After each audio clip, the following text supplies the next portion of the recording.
He's a Nobel Laureate, he's the founder of Grameen Bank and author of the new book, A World of Three Zeros.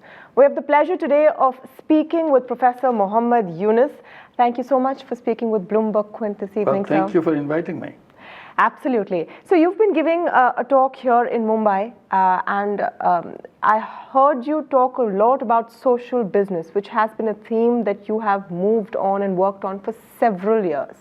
Just for our viewers, could you first begin by explaining what you mean by a social business? Well, we know about business. Business means make money. That's what the whole purpose of business and capitalist design of the theory makes it very clear. The maximization of profit is the goal of the business. And that's what makes everything works so well in the system.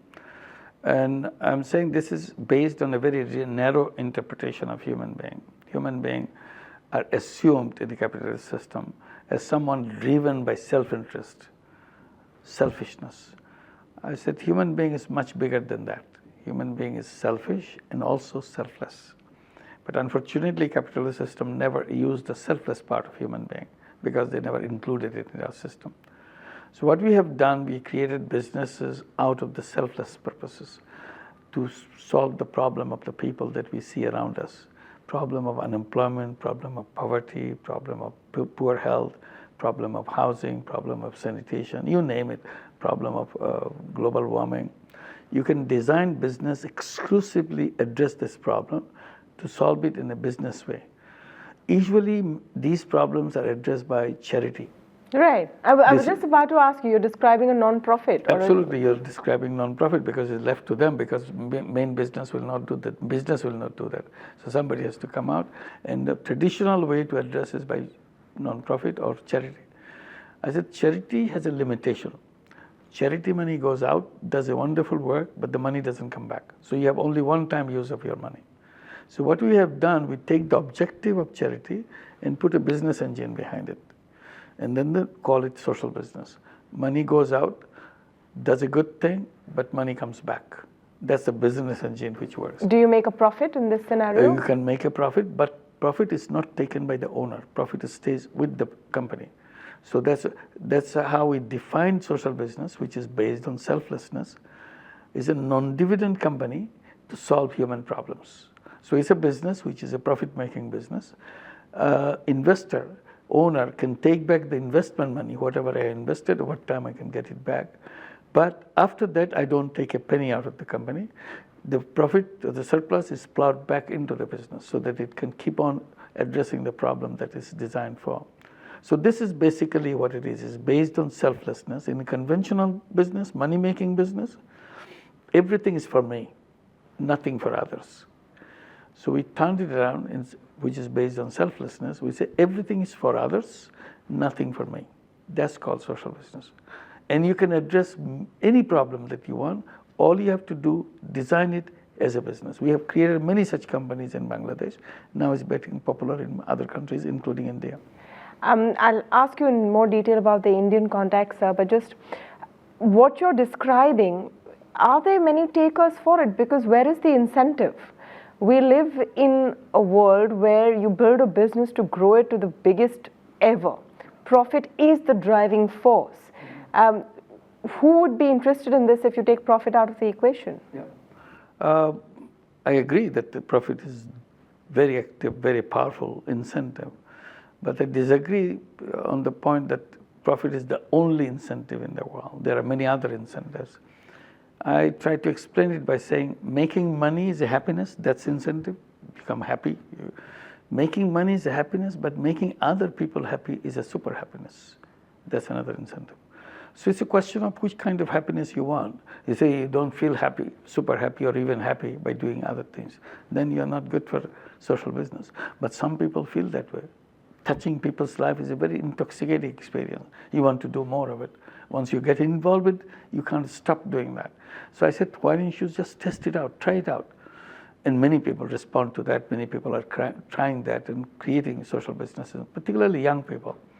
The minds of the young people are still open. They're not contaminated by the old thinking and so on. They have rooms for new ideas. They go very quickly on the social business idea. That's what I want to do in my life. I want to see if I have touched anybody else's life. If I have been able to, my ability has done any little change in the world to make it a better world. They feel exciting about it. Making money is something that's not as attractive as changing people's lives. I think more than attractive, it's a fiduciary responsibility to your shareholders. It's one of the reasons that you go into business. Sure.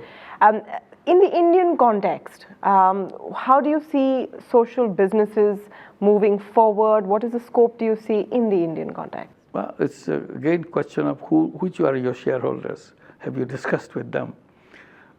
We have a joint venture with Danone, which is a French company, multinational company.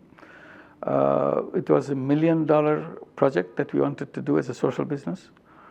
We gave $500,000. Their part was $500,000 to give. But they could not give this $500,000 because their lawyers objected. The objection was shareholders gave you the money to make more money. You cannot use this money to a company which tells you upfront that they will never give you any dividend. So this would be a violation of the mandate of the shareholders. So they got stuck. So what they did, a few months later, they circulated a letter before their annual general meeting to all the shareholders of Danone, 300,000 plus. Describe what the company is doing, how good they're doing, how much dividend they're giving. At the end, they added one paragraph. We want to start a company in Bangladesh, a social business company, to help the people, young children, to get out of malnutrition. This is a social business. It will not give you a dividend. We need $500,000 for that. If you are interested in investing in this company, here is a box. Please put a tick and tell us what percentage of the dividend that you are getting you would like to invest in that. They're hoping that they'll get the $500,000 out of this. 98% of the shareholders responded positively. It brought 35 million euro. So this is, when you go to the people, you say, oh, shareholders want it. That's not true. It's simply that question was not posed. Now that it was posed, they responded it. It created a more problem for the company because the employees of the company all around the world complain vigorously. Do you consider us second-class citizens in this company? You asked the shareholders to participate in this project in Bangladesh. You never bothered to ask us. So the company was forced to write another letter to the employees. Another 30 million euro came. And they are reminded that this money will never give you any dividend. I said, no problem. Now they have 65 million euro. What do? They create a social business fund so that more and more social business can be invested in this from this fund and so on. It's still going on. It's getting bigger and bigger. So to say that people always want money, this is one concrete example, documented example. Is people want to do things, but the system doesn't allow them to do that. If you put it there, people come forward. This is the book which explains all the things that we saw, how many companies are involved, why they are involved in it. It's not one Danone. There are a series of companies every day coming. In France, they created the Action Tank. Nearly a dozen companies, big companies, like Renault Nissan, Sodexo, Danone, Veolia, a dozen companies. Each of them got together, create this outfit that they want to create social business on the side along with their conventional business, like Danone has done, for France, not for Bangladesh, not for some other country, to create social business for France, because France has problems like any other country has problems. Sure. To address that. So this is the kind of thing. It's not only the person, also the corporate bodies themselves getting involved with it. So coming back to the question on India, sir, what is the response you see to social businesses in India? Of course, you have mandated CSR that Indian companies have to, fulfill. A lot of Indian companies also go into philanthropic ventures. But do you think that the idea or this concept of social business has caught on? Yes, that's why the Indian Action Tank has taken place. There are several companies, including this company, has created this social business platform so that each one can create social businesses alongside their businesses. And the money doesn't have to come from the CSR only. There are many ways. As I said, the shareholders themselves put out of their own pocket, invested. This is one. Many companies have foundations. They can provide money from foundations. various sources they can raise the money, separate money to invest in their social business and so on. So it's not limited by only one source. It all depends on what you want to do with your money. I want to talk a bit about your book. It says a world of 3 zeros, and it says zero poverty, zero unemployment, zero net carbon emissions. You're talking about a utopian world? No, it's very real. I mean, these are all accepted things, except one, unemployment part. I'll come to that. The other two, zero poverty, the MDG, Millennium Development Goal, number one goal is to reduce poverty by half by 2015. In the world, many countries come forward to achieve that, and Bangladesh has achieved reducing poverty by half, but not by 2015, 2.5 years before that, by the middle of 2013. So it's an accomplishment that Bangladesh has done. And now the SDG, Sustainable Development Goals, all the 17 goals you have, number one goal is to reduce poverty by zero by 2030. This is the United Nations. Everybody, including India, participate. Every single country, nation in the world signed on the document. We want to implement that. So this is not utopian for me. If it is utopian, it's utopian for the whole world. When the whole world wants something, it's no longer utopian. It's some concrete, something achievable. And we feel in Bangladesh we can achieve that zero poverty before 2030, because the way our history is during the first 15 years, 2000 to 2015, the way poverty has reduced. If you go and that, if you're even at the same rate as the last rate that was, even if it doesn't increase faster than that, we can achieve it before 2030. So these are given. And about the net carbon emission. Net carbon emission, this is a part of the Paris Agreement. The whole world got together, signed it, except now President Trump withdrew United States from that. But this, I think, is a temporary, but everybody feels in the United States they should stay on it. So this is something that they want to reduce carbon emission. And lots of debate, discussion took place, but the signing is done. They expect that by 2050, they will bring it to zero carbon emission, zero net carbon emission. So this is also accepted. This is, again, not one person's utopia and so on. Only part missing is the zero unemployment. And that I say because I feel that human being is not something designed to work for somebody else. Human beings are basically an independent being. As human beings are go-getters, human beings are problem solvers. That's what the whole history of human being is in this planet. I said, when we're in the caves, we are not looking for jobs. We didn't send from cave number 5 to cave number 10 job applications. Do you have a job for me? We didn't do that. That's why we survive, because we get things done by ourselves. And that's our tradition, that's in our DNA. But somehow we came to this capitalist system. Everybody was asked to work for somebody else. You have to have a job. I said, job is not the destiny of human being. Human being has unlimited creative power. Destiny of human being is to unleash that creative capacity and make things happen. So we should be giving young people a chance to know that there are two options for them, either to take a job or become an entrepreneur. Today that is not discussed. Job is the only thing in the market, so you get to the job. So once you have, if it is true that all human beings are entrepreneur by nature, if they become entrepreneurs, the question of unemployment doesn't exist. So I said the concept of the problem of unemployment is created by the concept of employment, because you have to look for a job. If you don't get it, you are unemployed. Professor Yunus, when you say that, it sounds a lot like what the government of India right now has in mind to solve our own unemployment or jobs problem, where they say that we want to create job givers, not job seekers. Is that really practical though? Because look at it, you have an X number of unemployed youth or youth looking for jobs, and they don't have any jobs, and to say, okay, all of you start your own business. Do you think that would really work? It sounds great on paper. Also in reality, it's great to see that. We have been talking about microcredit all the time with the Grameen Bank, how it started, you mentioned in introducing me. Look at Grameen Bank, what it does. It lends money to poor women. Is it to take a job? It's all to start a business. So we have 9 million borrowers in Grameen Bank alone, just one bank. And these 9 million borrowers take loan from Grameen Bank to start a business and then take the money again and again to expand her business. If illiterate women in Bangladesh, all in the rural areas, with $30 loan can become entrepreneurs. What's wrong with the young people, boys and girls, going to school, get good education, not being able to become an entrepreneur?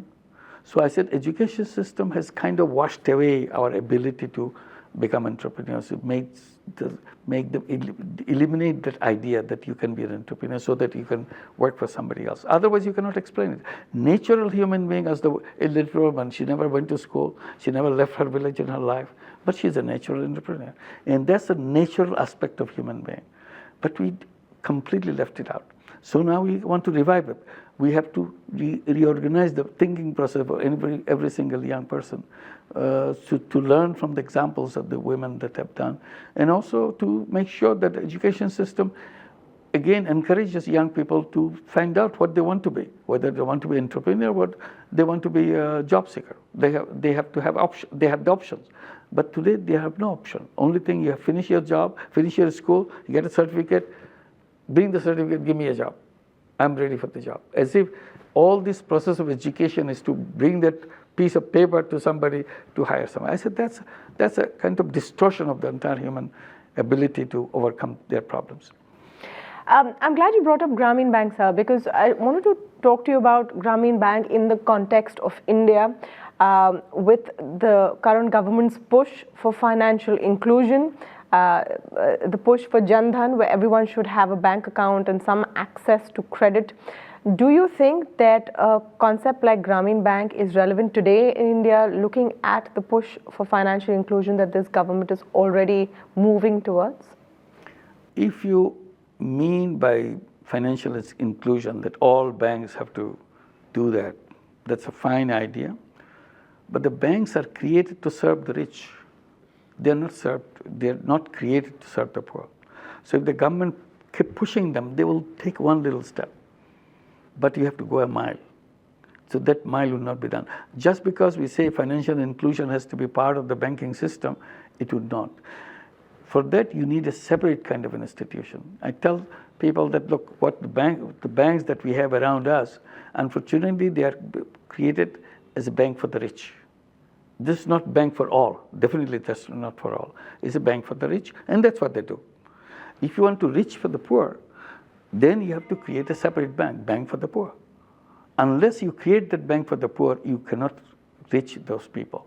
If you mean by financial inclusion to get the last person, the beggar, into the system, nobody is denied of a financial service.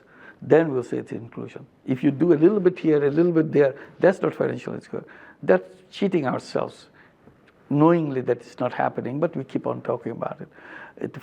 This is very important. For poor people, the financial service is like the financial oxygen for them. You need that oxygen so that they can breathe. Financially, economically, they can breathe, they can function. So how do you see India's attempts at financial inclusion as they stand today? I don't know the details. If you gave me the impression that it's being done by the conventional banks. Yes, it is. If it is, it won't work. But it's simple. You don't have to even take a big research to do that. As I said, they will take one step where we have to go a mile. So one step doesn't make it an inclusion. Okay. Some more questions in the Indian context and on financial inclusion. We have a situation today where a number of state governments are looking at farm loan waivers as a way to help farmers move out of distress. Where does your concept of social business as well as micro-lending fit into this current situation? Well, the social business is designed to solve problems.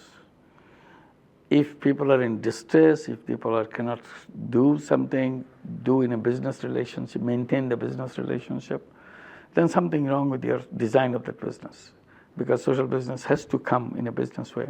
So it's a question of how elaborately you have designed that. For example, just to give you a few examples, in Grameen Bank, if somebody is unable to pay, for crisis. We are always in crisis in Bangladesh because of the floods. Every other year there's a terrible flood nationwide. Sometimes one part of the country is under flood. Nobody has mentioned that. It comes and goes. But people suffer. People lose everything in that particular. So we have a disaster policy in the bank.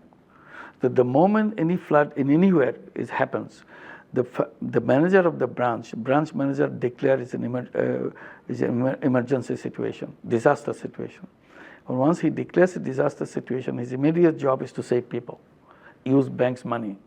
So you can use bank money to save people, to take them to safe place, to dry place, feed them, take care of them, everything out of the money. So this is built in, so you don't abandon them because they own this bank and they would have to do that. And then we go on, once flood recedes, our first job is to make them stand on their feet. Even they can earn 25 paisa a day, help them to earn that 25 paisa so that they start building their confidence that do that. You issue fresh loans for them. And when they go back, make sure whatever damages is done, it's a separate issue. We'll pack it up for a future repayment. It's a long-term loan. Don't worry about this now. Get started right now. Right now, they need the money. They have to be financed so that they can start. As soon as you can start, they can stand on their feet. As we keep telling them, if people stand on the feet, then Grameen Bank can stand on the feet.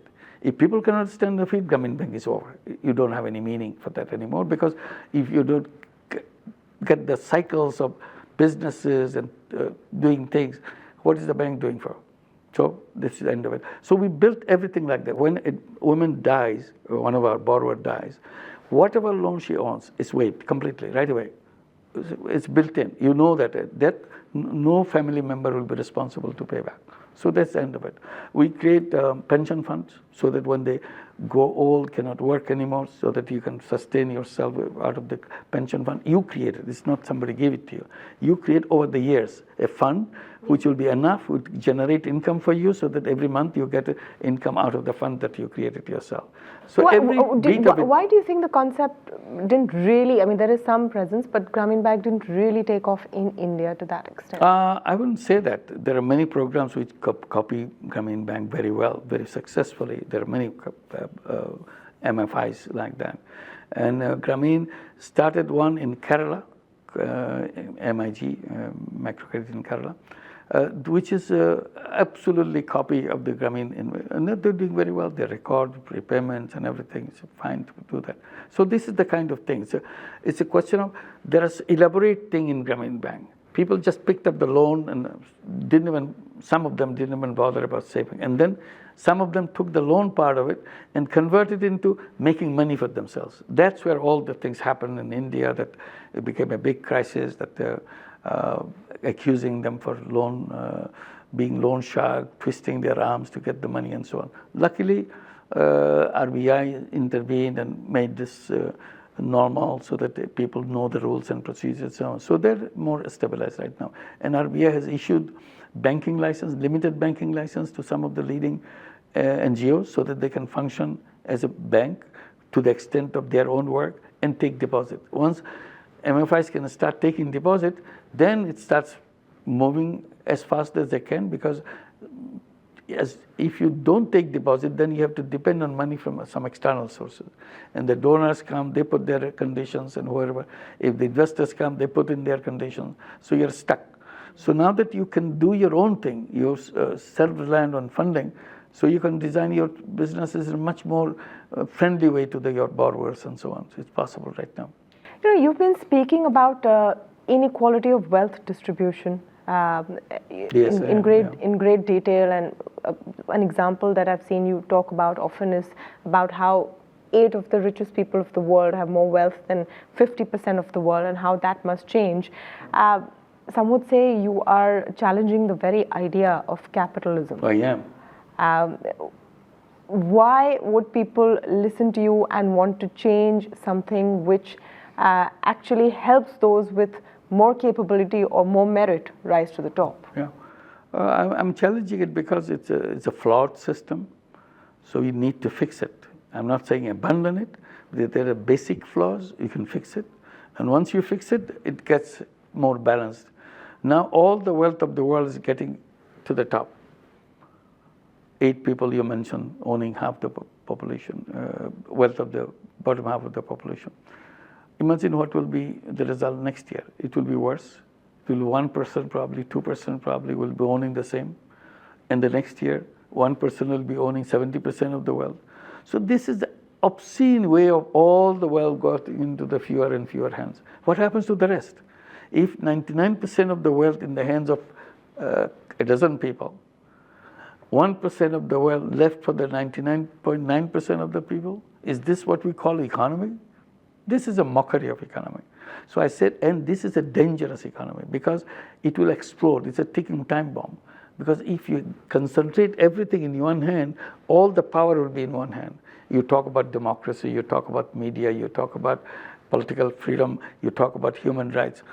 It's all in the hands of one person. Because the person who has all the wealth, he has all the power, political power, economic power, all the power. So where is this democracy that you have the equality of human being and all the rights that we have? His wishes will be the wishes of the world. That's it. So I said, before it happens very explicitly, today probably not as much explicitly, once you see that you control everything, it will become very, very explicit. Then where do we go? So before it happens, why don't we find a way how to reduce that speed of wealth concentration? It's becoming speedier and speedier now. And what is that way? I have suggested some of the things that we have been doing may be useful in that process. We talk about social business. If we create more and more social business, suppose, as an imaginary situation, half the economy of the world is run by social business, half the economy. Wow. If it is so, then there is no wealth concentration because that half of the economy is not contributing to the wealth concentration because nobody takes profit for themselves. So to that extent, wealth will not be concentrated there. So that process is done. Other half will contribute, so half will. And if everybody becomes entrepreneur, suppose everybody in the world become entrepreneur, that means what? Everybody's catching the wealth because they're entrepreneurs. As entrepreneur, you catch the wealth. If everybody catches wealth, you cannot concentrate the wealth because before it goes there, you started picking up for yourself. And most important thing, today they make the wealth on the top because all of us are working for them. So we are the mercenaries to make them wealthy. If you're not working for them, there's no way they can get the wealth. So this is another part of it. And then, particularly on the issue of entrepreneurship, I said, we're looking for jobs today. Tomorrow, we won't even find a job. Not only for the new people who are entering the job market, people who are already working will be out of job because of the artificial intelligence. Yes. Artificial intelligence will take everybody's job. And what do? I said, before it happens, why don't we get as fast as possible become entrepreneurs? Then when the artificial intelligence comes, we'll hire the artificial intelligence to work for us. So, in this context, because you spoke about AI, there is a concept of universal basic income. That's right. Which is not debated widely in India, but it had been suggested and there was some sort of commentary on it. And it just does foresee a situation where, you live in a technology-driven world where there will be limited jobs. Do you see that as a model which is sustainable in the future? No, not sustainable. This is again hiding the problems of the capitalist system by coming up one hiding of the problem is the welfare system. You have to feed people by giving a check every month so that they can take care of themselves. They don't make noise. Capitalist system can go on merrily with that. I said, why people should be on welfare in the first place? Because of the problem that you created, everybody has to find a job. So they couldn't find a job, that they are on welfare. I said, if everybody's an entrepreneur, there's no question about that because I do it myself and take care of myself and so on. And all those people who are on welfare is able to do things. I said, it's very important that you keep the welfare so that people in distress can get in. But the responsibility of the society is to help these people who are on welfare to get out of welfare. That responsibility is not taken seriously at all. Putting them inside is very serious. But getting out, Nobody cares. I said, they are very able people inside that thing. Simply your system didn't work for them, so they couldn't find a place where to fit in. And you're blaming them for that, kind of condemning for that, they're putting in the welfare situation. I said, welfare is not something befitting to human being. Human being is a creator. Human being is a go-getter. Human being contributes to the rest of the world, not just taking care of self. But this is a shame. Now, on top of it, you're saying there will be minimum income for everybody. Who is going to give it to you? Why a human being at the mercy of other people? Because of the failure of the system that we created.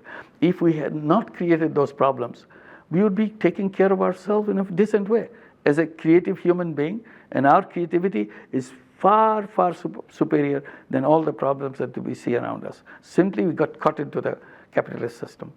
Okay. Thank you so much for speaking with us, Professor Thank you very Yunus. much. Thanks a lot. Thank you so much. That was Professor Muhammad Yunus on some very interesting ideas on how to solve the world's big problems.